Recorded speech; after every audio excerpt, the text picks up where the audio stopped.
Yeah, welcome, Mohammed. Thank you, Chris. Thanks for being here. That's my pleasure. Thanks you. Thanks for having me. Yeah, so tell me, what do you actually do? You're an expert in personal branding, correct? Yeah. So let's dive into it directly, right? 100%. Perfect. For me, I believe that we have multiple hats. Yeah. Originally, I'm a computer engineer. I came to Dubai as an IT manager. Well, from Germany, you said? No, huh? from Tunisia. But Tunisia. I grew up in Germany. Yeah. From 0 to 5. Yeah. I was in Germany, in Bayan. Bayan, huh? In Bayan, yeah. And then for me, when I came here, Dubai honestly opened my eyes that we don't need to live in a box. You might have 1 degree, but that's not a life sentence. For many people, when we get our school degree, it feels like a life sentence. That's your whole life, 30, 40, 50 years. But in Dubai, I discovered that no, there is no limitation. You can do whatever you want. Then I started exploring until I discovered that I have a power. I discovered my strength, and it is to build personal brands. So I help people to find their thought leadership, to know how to present themselves with a unique way. Because today, if I tell you I'm an IT, automatically your brain will think of 10 ITs that you already know. Yeah. And you will not listen to me anymore. If you tell me I'm a photographer, automatically I know 10 photographers. If you tell me that you are if you're a dentist, if you are a lawyer, if you're an architect, if you are in real estate, immediately every person has many people he knows or she knows who do that. And then you don't stand out and the conversation will be shut immediately. So when I do personal branding, we discover what's your thought leadership, why you are doing what you are doing. It's not what you are doing, it's about why you are doing. And this is a concept done by Simon Sinek, who did the Start With Why book. And he explained that people can know what you do, but who knows how you do it? And then do people know why you do? And that's when you stand out. We become unique. Nice. Before we started the interview, you showed me on Google, you put my name in, Chris Elliott. Yes. But I'm showing, but not showing. So there's a comedian and there's another guy. Exactly. He has, I think, 2,000-3,000 followers. No, 1,000. 1,000. But he has over 3,000 real videos. 2,800 posts. Yeah, but he's coming also in front of me in the Exactly. end. So why is that? Even in front of the actor. Yeah. So in Google now, I mean, we are living in a world that very easily we can find people who have the same name as us. And then it becomes very challenging when people search for us on Google, they don't find us. And then we'll come later why this. Or you have to put like a separate keyword, like say Chris Elliott Dubai or Hamburg, for example. Then you will come. If people don't know that you are in exactly, yes. So what would they do, right? Yeah. If someone in the US and he heard about someone in Dubai who can help them and they put Chris Elliott and then they don't find you. Yeah. So the point is, the guy that we found that he's competing with the actor, he has done a lot of short videos. And then when we look at the Google search page, it's called Search Engine Results Page. And this is like a real estate. How can you own a real estate in that result page? Okay. In this result page, you will find links, you will find news, you will find articles, you will find photos, you can find Google Map locations, you can find short videos. So that guy, he invested in short videos and the actor did not. Okay, and me, for example, I have also invested in videos, but I haven't done so many videos in the end. The quantity. You need more quantity and more consistency. Okay. But for me, it's even more. Yeah. When I do personal branding, I believe in being omnipresent everywhere. So personally, I have a Facebook page, an Instagram account, a TikTok account, a YouTube channel, a Dailymotion channel, a Medium, an X. I'm everywhere, right? This way, I'm telling Google or any search engine that I am present. Then, now when talking about searching about your name, Google is not the only place where people are searching. The second place where people search is YouTube. The third place is Instagram. And then people search everywhere. Like in TikTok, there is 1 billion search, I think every day or every month in TikTok, right? So now, when we go to these platforms, how are you protecting your name? The thing is, I have YouTube, I have Facebook, I have several social media channels, I have websites, but yeah, I'm still not showing properly. So you are doing it properly because if you put your name in, you're showing on the number one. You have several links. Exactly. So I have an unfair advantage. I'm a computer engineer by trade, and I studied computer engineering more than 20 years ago in the early 2000s. And that's when the internet was coming up, and Google was created in the early 2000s, Facebook in the 2006, LinkedIn, it was 2007, Facebook, and 6, LinkedIn. So I was always first. When I was studying, I had access to all of these when they were being created. So in every platform, I was lucky. It's not any genius from my side, but because of where I was, I took the action. It was very easy, and I created all of these platforms. Later on, since 2015, I started doing it intentionally. I started realizing the power of having all of these profiles, and then I don't miss any place. I have to own. This is my name. Yeah. I have to own it. Right? Why would I allow anyone to use my name to say something for their benefit or to harm my name? So how could I adjust my profile, or how could anyone who's watching this video now also come up in the rankings? Sure. So first, obviously, the first step is to search our names, like we did for your name. Definitely, I will dig deeper. I will see where you are falling, right? And then I will check about your website. I will check all of the channels. If you have a consistency using your name, and then consistency in publishing. You know, when you publish, you do two things. You tell the market, you tell the people that you exist. So because you are getting in front of people's eyes, you are getting attention. But the hidden benefit that might be even more important, you are telling the technology platforms that you exist. All of these platforms, the social networks, the search engines, if you don't publish, how would they know that you exist, right? So we have to do it consistently and continually. Then we have to understand how these bots act. What do they have access to, right? So now in the video, you did not introduce yourself. You didn't say, my name is Chris Elliott. Not in many, probably, yeah. Exactly. So now when I'm talking to you, I can be saying Chris. The bots will catch that because they go through the videos. When you publish the video, do you put in the caption, do you write, is your profile, does it have your name? How many times can it be linked, right? When you have the podcast, do you publish it on LinkedIn, on Twitter? Do you have a Facebook page? Do you have... It's everywhere. It has to be like a net, and everything is putting to each other. Okay. To expose it even more. We do that, but yeah, you're right. Like, it's missing to put it on LinkedIn, on Twitter, the podcast, and then in the videos, if I'm doing YouTube or Reels, then you have to also use your name all the time. Absolutely. Right. See, one of the best platforms that has been talking about social media for near 20 years or 15 years, it's called Social Media Examiner. And they have had this podcast for as long as I can remember. I've been listening to them for forever.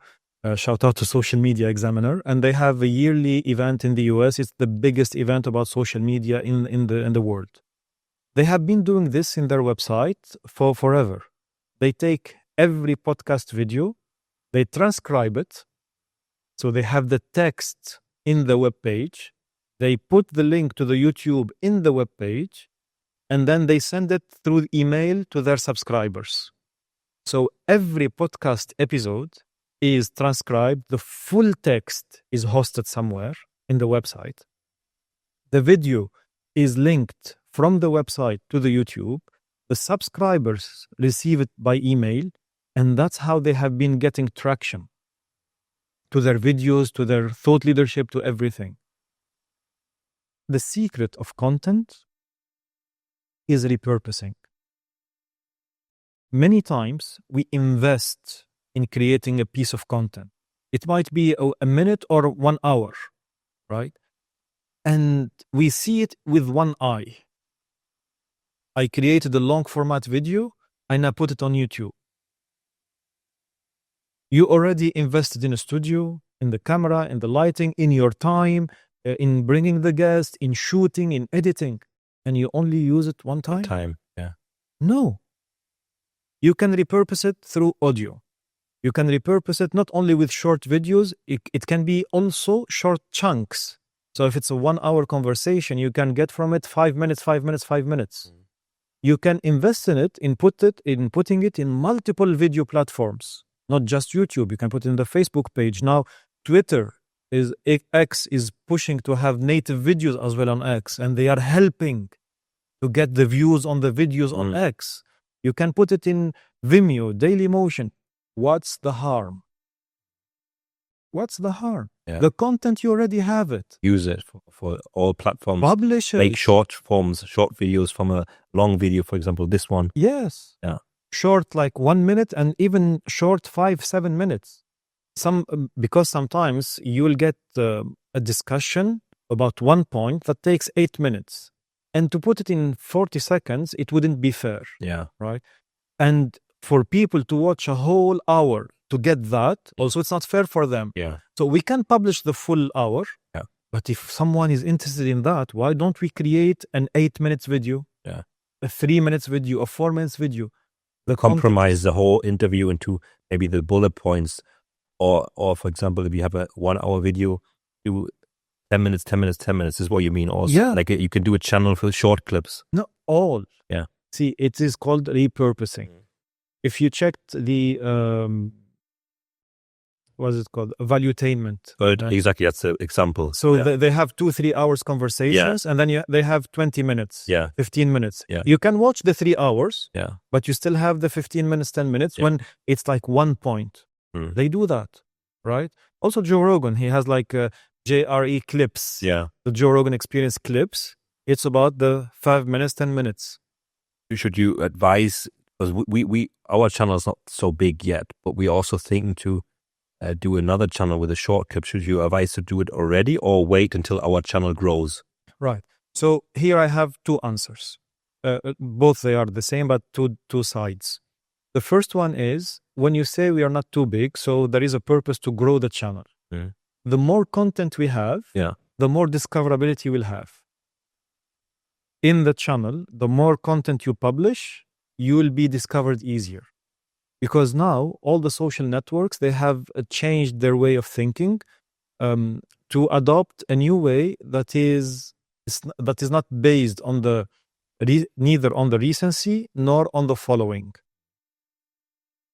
Before, historically, social networks would see the piece of content and they would try to serve it to your followers. Not anymore. Now, when you publish something, they want to test it with the whole world. If it's something that will catch on fire, it will. Yeah. So it's not about the size of your channel. Yeah. Don't worry. Publish content and you don't know which piece will get you the attention. Yeah. Right? The second side of the answer, listen how we talk about our YouTube channel. What's it called? A channel. Not a show. Not a podcast. It is a channel. When it is a channel, for me, I look at it as a TV channel that would have multiple episodes, multiple shows. Every show would have multiple seasons. Every season would have multiple episodes. So now when we go to your YouTube channel, what shows do you have? It's just the podcast. No, it's a channel. When we define its editorial line, get it. when we define its mission, we will come up. The podcast is one show. Yeah. But other videos is another show. And that's, like you say, it's a channel, but different shows are in that channel. Historically, all creators were stuck in the thinking of we have the followers and we have to not confuse them. Right? What we miss is the same followers would get the information about a different topic in another channel. Even though we have built the trust, we have built the confidence with them, they would love to listen to us, not only about this thing. And for me, the internet is so linked to the reality. In our day-to-day life, do we say, when I meet Chris, I only talk about this? and then I meet another person, and suddenly I'm talking about something else. No. I come to your office, we might talk about sports, I might talk about where I grew up, I might talk about business, about health, about sports. That's how we do it. Yeah. That's how we build relationships. That's how we build confidence with our community. When you are talking about a community of 100 or 1,000 or 1,000,000, we invest in building this relationship. So for me, when I build a personal brand, I believe people should not be in a niche, because people buy from people. Yeah. I want to know the person, not the service. And when I follow someone on online and they are only talking about their product or service, what's the value? Why would I follow them? Right? And it's very interesting that businesses try to look like a human. So they try to humanize their online presence. And humans are trying to look like business. Yeah. This is what I'm offering. Yeah. But you're a person with emotions, with thinking, with history, with personality, with everything. Show me that. I will follow you. I will be inspired. You will impact me. You will inspire me. Yeah. Right? So this is what I help people understand and do. Yeah, it's very interesting. Like you learn a lot from these things. So just coming to the last question, then would you then advise us or anyone else who have a channel with 2,000-3,000 followers on YouTube, if they're making the short clips, to put it on the same channel or create a separate channel? Same. Use one channel. Yeah, and YouTube has a very interesting feature. Because some like you say, Joe Rogan and Value, Patrick David, they have different channels. No, Value David, they have one channel. One channel? Yeah, and they have Joe Rogan have more than one channel. Okay. But for us, one channel is there is a feature in YouTube that is even more valuable. When you get a short from a long format video, you can link them. Meaning, if someone discovered the short video and then put in your channel, and the video, put the full video into it. Not even a link. It's embedded. Yeah. It's a feature in YouTube that will bring. You see the video, you can see the other video. Exactly. You can see the original video. Yeah. The full. So if you like this 60 seconds, click here to see the full video. And it's so powerful. Okay, so in the end, you just need one channel. Yeah. And you can say you have your podcast is posting tomorrow, same day or day later, you can do like a clip of 10 minutes and 10 minutes. It doesn't matter how often you actually posting. Do it whenever you have. When you have 1 hour, you can have 10 1-minute videos. So you don't need to post every 2-3 days. You can post every day. Every day, just post anything. Every day more than one time. Yeah, because it's not okay. And what do you think? Having say 2 languages like English, German, should you create another channel? Perfect. Now we are talking about media group. See now how we are going. We were thinking show. Now we have been talking about a channel. Now we will talk about a media group. So the media group would have multiple mediums. So you have your newspaper, you have your magazine, you have your radio, you have your TV channel, and you might have multiple TV channels. And in the multiple TV channels, you might have one in English and one in German. Yeah. Right? So we can create another one in German. Okay, that's fine. Keep it separate. Yeah. Okay, because what we've done now, I started with the German channels, was recording myself, some now also, but it's like, of course, a lot of work doing it. Yeah. We use AI. We use my voice AI for the German channel, for some videos. Yes. It's working. I see myself, I don't hear my real voice out of it, but it does look nearly original, you know. I but think it's just, you know your voice. Yeah, I know my voice. The so otherwise, doesn't know you'd know my voice in the end. Right. The point is, but it's amazing. It's amazing what you can do. Like for us, we might speak different languages. So you have more than 2, I have more than 2, and the point is, this skill might be lost in the future. Very soon, for me, it's 3 to 5 years. We'll have earplugs. I'll be speaking in Arabic, you'll be speaking in German, but I'll be hearing you in Arabic and you'll be hearing me in German. Yeah. And this is coming. It's coming. Yeah. It's coming. And this is the beauty of you can technology. Hear, you can understand everyone. Doesn't matter what language you speak. This only is one language in the end. Absolutely. And this is the beauty of technology. For me, the purpose of technology and what it has already been doing is breaking the barriers. But don't you think it's also scary? For example, you go out and people would maybe talk about you, but you can't understand them. But then you can't understand them, you know? So this is always what I thought, like I hear some Arabic or Philippine, what they're talking about. But you don't know. But then you will know. Exactly. Obviously, it has no secret anymore. So now, for example, if you knew another Spanish or French or Italian and you go in an elevator in Dubai, and many times it happens, like someone is speaking, it's like, okay, I know this language. Do I warn them that, hey, guys, I understand you, be careful, or I stay quiet and then Just listen, right? Just listen. So it happened a few times, and then for me, I tell them, hey, I understand a little bit. So they talk about you? No, it was not. Different stuff we should not hear. Yeah, but in the beginning, I say, so nothing, nothing bad happened. It's interesting. Do you think it's like also dangerous of all this new technology because of AI technology and things, like people are scared also losing their job? I think it's a good thing. Of course, we see the movies with the robots and stuff, they attack people. Yes. But the thing is, everyone has to adjust, has to improve, has to get better because of this technology. You know, I think that's very important because people just relax sometimes, like you from the IT segment. So they know, that's coming and they could lose their job, but they have to improve to get their skills better. It's very important. Yeah. But just the example we were talking about, speaking, right? Speaking, I would divide it in two parts. The thought and then communicating it. AI is not touching the thought. It's touching the communication. I can think of it and usually we think in our mother tongue. And then we express it in any language, Arabic, German, English, French, Spanish, Mandarin, any language, right? So AI, it's touching this, which is allowing this thought to reach far more people.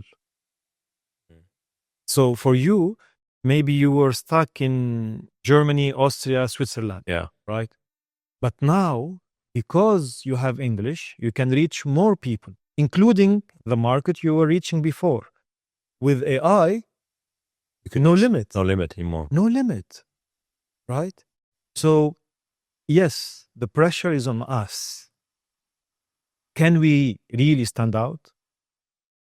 Can we really know our thought leadership to be unique? Or will we just stand in line as if it's a factory and we all think the same and we all talk the same? Then, okay, we are replaceable. But it's very interesting, what's happening. Of course, it's still like there's a long way for this technology to happen. But if we look at I remember the movies like Minority Report and things, watching this, you think, no, this is going to be unreal. But it already existed. But the question is, why didn't it already come out that time, or didn't we know it existed? So why is just recently, that's 1 or 2 years? One of my latest videos on my YouTube channel, it was a react about a video that got published in 2017, 8 years ago. And in my video, I said, whatever you are afraid of happening in the future, I can tell you that it has already happened. What people are talking about today in 2025, that we will be losing jobs. It will happen. It has already happened. It's just not like, it's not like big. No, big. Like in Wall Street, in 2012, they had 150,000 jobs. In 2015, they had only 100,000 jobs. 50,000 jobs were gone between 2012 and 2015. This is 10 years ago. So whatever we are afraid of about in the future, it has already happened. If we think that AI is too strong, in 1995, IBM Deep Blue beat Kasparov, the world chess champion. 1995. It's not yesterday. It's not the future. This is 30 years ago, right? But many times, we don't want to open our eyes. We want to stay in our comfort zone. No pressure, nothing. No. For me, I see that this is a huge opportunity. One, because of the pressure and the risk and the human nature, when we see the risk, it's either we fight or we fly. And people now, they are doing both. So we needed to see this in front of our eyes to take a decision to move forward.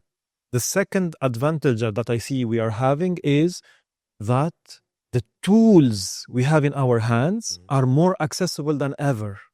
Like when I said in the beginning, I had an unfair advantage that 25 years ago, I was aware of what's happening. AI and social networks and internet and technology, but we were very few who were aware in the world. Today, no unfair advantage. These are tools in the hands of everyone, literally everyone. It doesn't matter about where you live, doesn't matter what language you speak, doesn't matter your gender, your color, your faith, it doesn't matter what degree you have. When I was graduating, for me, if I wanted to continue my studies abroad, I had to send letters and requests and go through interviews. Yeah. Today, even if you don't have a high school degree, you can go online, a website like Coursera, and you can get a course from Harvard or MIT without a high school degree. This is unheard of. So when we know the pressure that we are facing, and we know the weapons or the tools we have in our hands, why are we still sitting? Yeah, exactly. All right, move. Yeah, move, exactly. Let's move. What do you think about this? Say that, so you have Snapchat, you have X, you have TikTok, Instagram, Facebook. Do you think some won't exist in some time, or will there be another platform coming up? Every day there is a platform coming up. But I think, do you think there's like something going to grow big? Hey, we have OnlyFans for some. This is like a big one. Everyone knows about this one. But there's only like these 5-6 major ones, in the Western world. No, there are more. The point is, if you want, and this is a business and life advice. If you want to stand out, be unique. You cannot come and copy and complain why you did not be. But the thing is, you can be on all platforms somehow, but you can't focus sometimes. I'm doing Snapchat sometimes. No, but we said repurpose. It's not about focus. It's not about the platform. It's about the content you create. And then you have a team, freelancers or whoever, who will adapt. Who can use it. Will adapt it.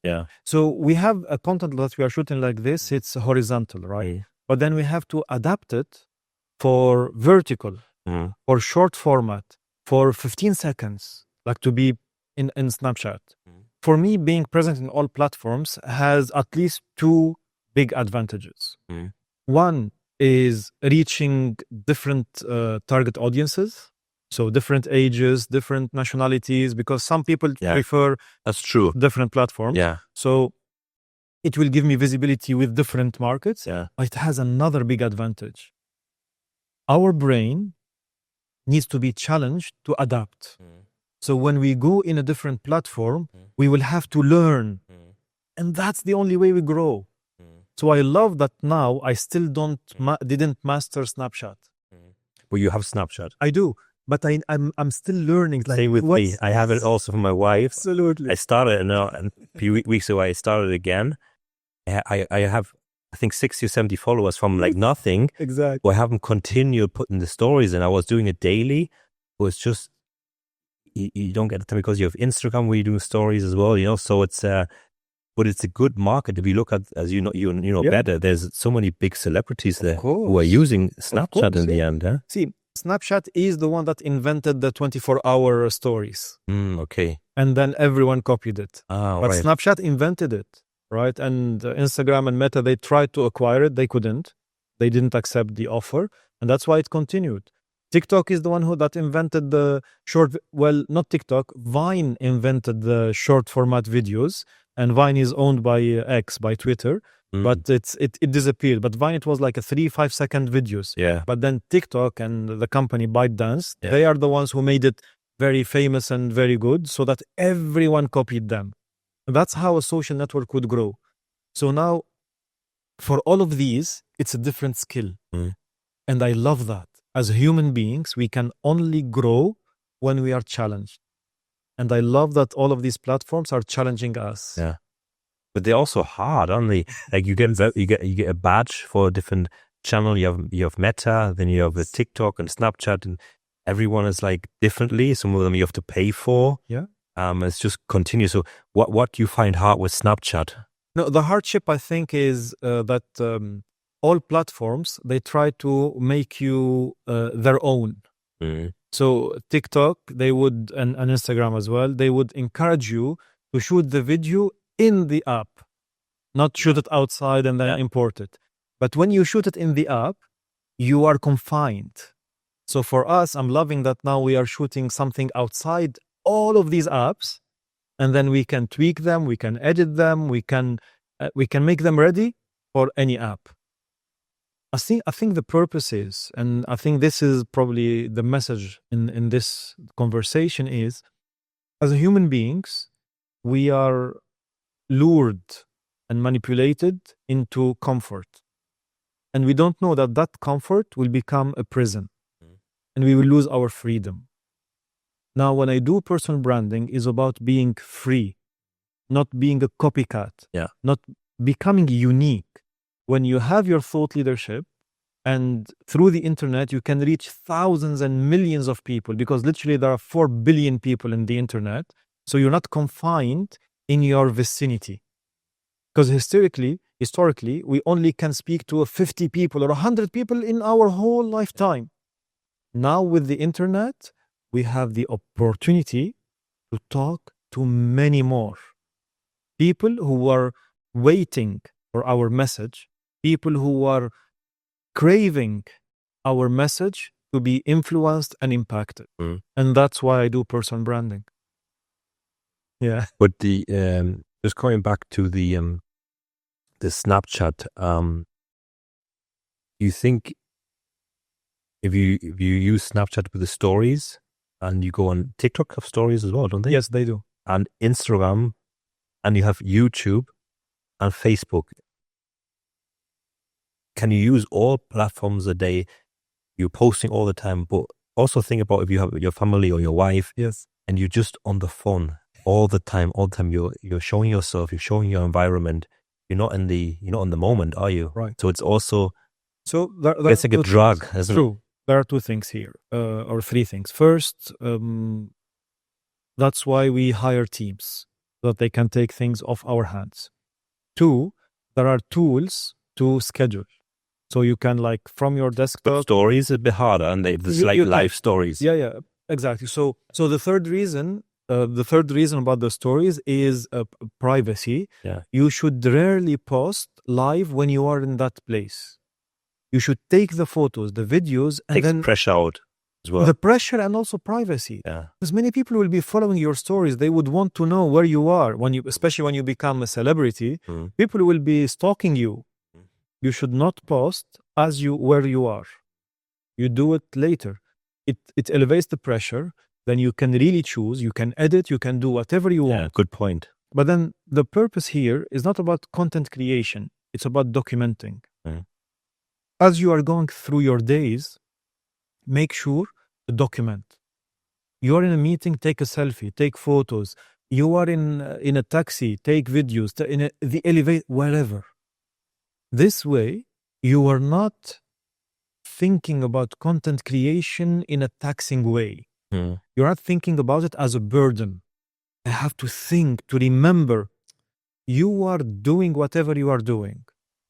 You have your phone, take a photo, put it on the side. You might publish it, you might not publish it, doesn't matter. Get yourself in the habit of documenting what you are doing, and in that way, you'll have a bank of content when you need to publish. Because I think we are all living a life, right? Yeah, exactly. You see yourself sometimes just using the phone too much, and you have to post it. I had that on the weekend, for example. I think like, wow, it's too much. My wife, she's also like, she's a singer, and she does it also a lot. But when I'm doing it, she's like, she doesn't say anything, but still, you see your mirror. Right. No, see, I think this is about life management. We manage what we put in our time. We don't manage our time. So you have to consciously put a list of what you need to put in your time, and then whatever you decide to put in your time, assign a time for it. Assign a timeline. So you want to check social media, decide how much time you want to give. Half an hour, 1 hour, 2 hours. We are talking consumption. When you decide, you become, okay, this is when I open my social media. Other than that, I won't do it. Right? Because at the end of the day, we only have 24 hours. Yeah. You cannot be on social media for 10 hours. Yeah. You cannot. You have to eat, you have to drink, you have to do something, right? But decide beforehand. Don't let it own you. You own it. Exactly. What do you think, for example, the subscribers you have on the channels on YouTube, Instagram, for example, and you have likes and comments, do you think the numbers matter these days? If someone has 1,000 views, someone has 500 views or 100,000 views, is it really like for example, The Rock, he has, I think, or Kylie Jenner, they have 3, 4, 500 million. Is that real numbers? Are the real numbers, or is it also a lot of fake behind it? Because you see so many influencers, they have 2, 3 million and no engagement. No engagement. And how can they have more than like Trump? Yeah. He has, I think, 10, 50 million. It doesn't make sense. The whole world knows them. Yes. You know, it doesn't make sense. See, the decision to click on a button to follow or to subscribe, that's a decision. And that's a support decision. When I decide to follow you, means I support you. But how can, if like Trump, for example, the biggest sample, I don't know, Yes, he's the new president. Yes. The whole world knows him. Yes. How can he have, on Instagram, 15 million or 10 million, for example? But that's the point. Many people did not take the decision to follow him because they don't support him, because they don't want to support his ideology. They don't want to support the way he thinks or he speaks. Because that's a decision. And many times, as you said, do numbers matter? When I make your profile bigger, I feel that I don't want to support that. I don't want you to appear like this influential figure. So I'm not the one who will push the button to make you appear like that. And then the next step is the number of views. Number of views does not depend necessarily about your followers. The number of views might come from the non-followers for whom the platform proposed your content. Yeah. But then the number of likes and comments. This is people who watched, listened, and then the like and the comment is how you made them feel. You might made them feel happy or angry, and because of the anger, they went and they wrote. Right? Yeah. So now when we are posting anything, we have to know which emotion we are touching. We have to define who are we targeting. Why are we posting this? Why do we post anything? Do we want to influence, impact? Do we want to sell? Do we want to create a movement? Do we want to change people's minds? Right? So the celebrities, you get in a movie and immediately 100 million people around the world will watch you. Some people loved your performance. They looked you up and they followed you. Yeah. And it's what's interesting with the celebrities. In the movies, it's the best technology camera ever. Yeah. So they look so sharp. In their social media, it's as if they do it on purpose. Yeah. It's the worst camera ever. Yeah. Because they want to appear human. Yeah. And they do it on purpose. For the normal people, it's the other way around. Yeah. They want, In social media. It's change of filters or stuff, capped out and stuff, yeah. No. Yeah. Be you. Yeah, exactly. Don't try to be fake or... No. Be you. I would love you to be you. That's it. Exactly, natural. But the people have the pressure. They think they have to compete with something, The pressure is here. It's in there. It's here. It's like do the picture perfect, or like if you're doing a reel or you're doing a story, repeat. Just one time repeat and then just make it live. It doesn't. Who cares? It's going to be 24 hours there. That's what I've learned myself. Just do it. See, something we think everything is either 0 or 1. Yeah. We don't know the growth. We don't know the journey.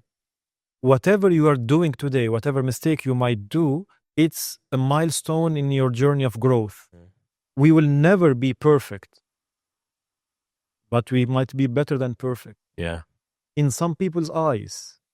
This is a judgment in the other people's eyes.